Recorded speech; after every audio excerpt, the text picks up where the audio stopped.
Did you know that in a recent survey of hospital doctors in Australia, 93% reported feeling burnout in the past year, 97% said that fatigue and burnout had impacted their mental health, and 94% feared making clinical errors in patient care because of fatigue and long hours. Burnout isn't rare. Unfortunately, it's kind of the norm. And for many of us, going part-time feels like the only way we can protect ourselves. After finishing medical school, I'd been working full-time for about 6 years. My contract said 38 to 43 hours per week, but often it was much more than that, 50 plus hours a week. And that was shift work. So it wasn't just all day shifts. It was day shifts, then to night shifts, then a run of 7, 8, 9, 10 shifts in a row, and with some 14-hour shifts scattered in there for good luck. It was exhausting. And after I'd done that kind of work on top of studying for my specialty pediatric exams for 18 months, I knew I just needed a break. I wasn't burnt out, but I could feel myself getting that way. And going part-time for 1 year was absolutely the right decision for me. But there were some unexpected,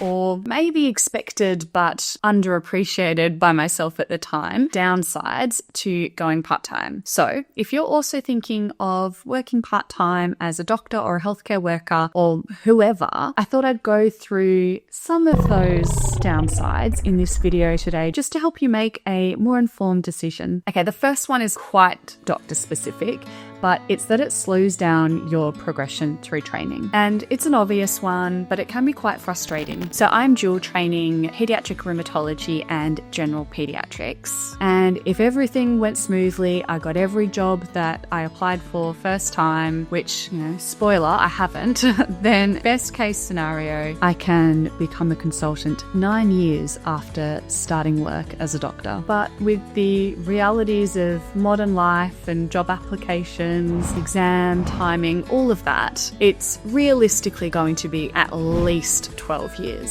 So for me, going part-time for periods during that training extends that even further. So it can be a pretty long slog, and it can be a little bit of a bummer seeing your colleagues and your peers and your friends take steps to get further through training beyond what you're doing because you're a bit limited by being part-time. Number 2 is the financial hit, and that's both acutely in the moment while you're part-time and also longer term, which I didn't think about quite so much. So it's obvious, you reduce the amount you work, you reduce your take-home pay. And a lot of expenses in life and in work are quite fixed. Your health insurance, your mortgage, your car repayments or insurance. So when I dropped to 0.5 FTE, so that's half of my usual rostered hours, I really felt the pinch. I struggled to be able to cover all my bills, and there was this kind of irony that suddenly I had all this time where I could do all the things that I wanted to do for so long, and the social events and everything and the travel,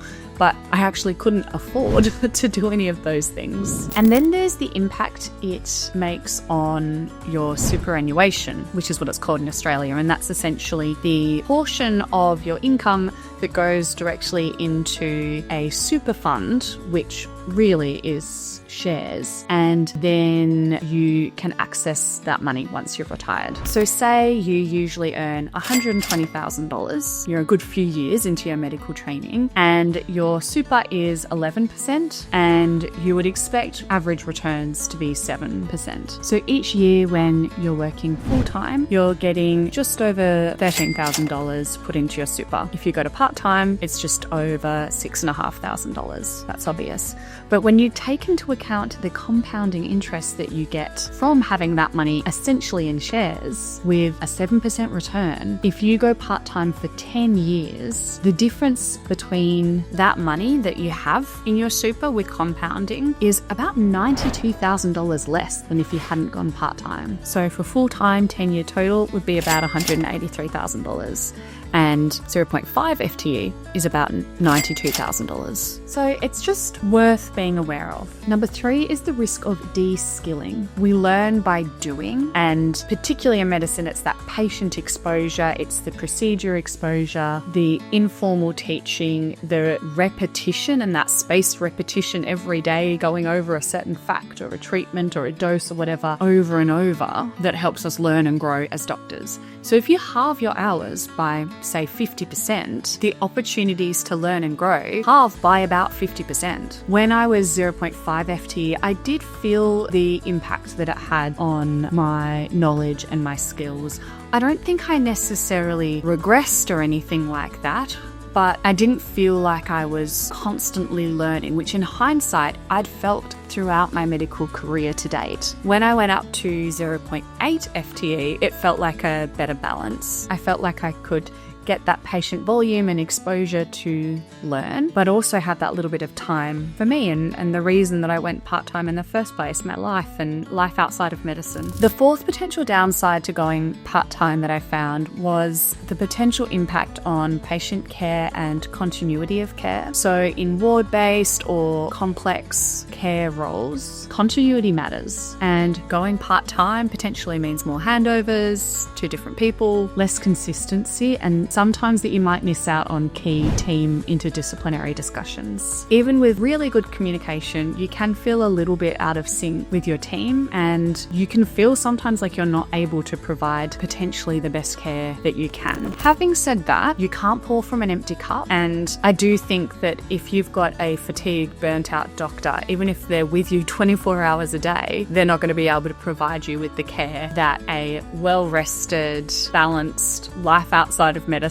happy doctor can provide you with. But I do think there is a sweet spot. It is a balance, and certain specialties or rotations lend themselves much better to part-time lifestyle. Emergency, for example, that's so easy to work part-time because there's no continuity really, unless you're talking about your frequent flyers through the emergency department. But for the most part, no continuity of care. Anesthetics is similar. Certain outpatient jobs are similar, where you're not having really frequent follow-up with patients. But inpatient ward jobs, ICU, NICU, that kind of thing, it can be tricky when you go part-time. Number 5 is the cultural expectations on you as a doctor from mainly colleagues, and also just the general visibility when you're not at work as much. So even pediatrics that I work in is quite progressive in the sense that part-time is really common and pretty widely accepted. But even when I went part-time, I was asked so many times, what are you going to be doing with the extra time that you have?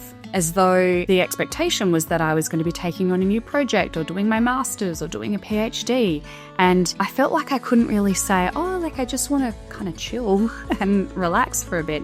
And I even found myself saying, oh, I'm actually going to be working a lot more on my podcast, or I want to finish off my research project for advanced training. And I felt like I always had to have a reason why I was going part-time, and that reason had to be something to do with furthering my career in another way. And the people that asked probably meant well, but it's just this culture in medicine. It's this hustle culture. It's this, you've got to constantly be striving and learning and pushing yourself. And I do think we've made progress, but I think I personally wasn't at the stage where I could just say happily to my seniors that asked me why I was going part-time, oh, I just wanted to have a little bit less of a stressful life for a year. There's also the simple truth that if you're around less, you're seen less, and you might not be front of mind for opportunities that could be provided to you. And it can feel like there's a bit of a professional cost in that sense as well. And finally, one that I really didn't expect was that action begets action. And I really felt like going part-time, I would finally have the time to do all the things that I'd been wanting to do, but that between my shift work and my study and my overtime, I just didn't have the time to do. And the lack of time was the only thing stopping me from being able to do those things.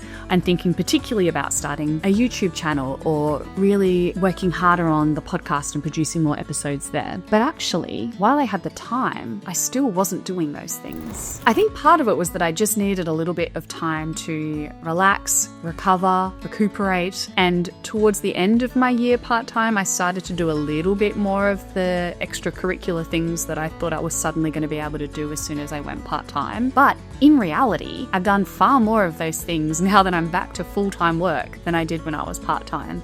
And that's not a good thing or a bad thing, but I, like many people, am someone that gets into the swing of things, into motivation. The busier you are, the more you plan, the more organized you have to be, and you get that kind of momentum and you get things going and stuff happens. There's a psychological concept called the Yerkes-Dodson law. I don't know if I said that right, but essentially it describes that a little bit of stress enhances performance. Too much overwhelms you, and I think I was probably at the too much point before I went part-time, but too little and you might flounder and stagnate a little bit. And probably being part-time for me was maybe a little bit on the too little side. But I don't even regret it because I had a great year and I felt so rejuvenated, and so what that I didn't hustle while I had my year off. And I think that kind of carries over from my other point about needing to have something to show for the year off or a reason why I was doing it. And I think I battled with that a little bit throughout the year. So going part-time was absolutely the right call for me, but there were some downsides that I think it's worth considering if you want to similarly go part-time in your work. In the next video, I'm going to be talking about the upside, the pros of going part-time and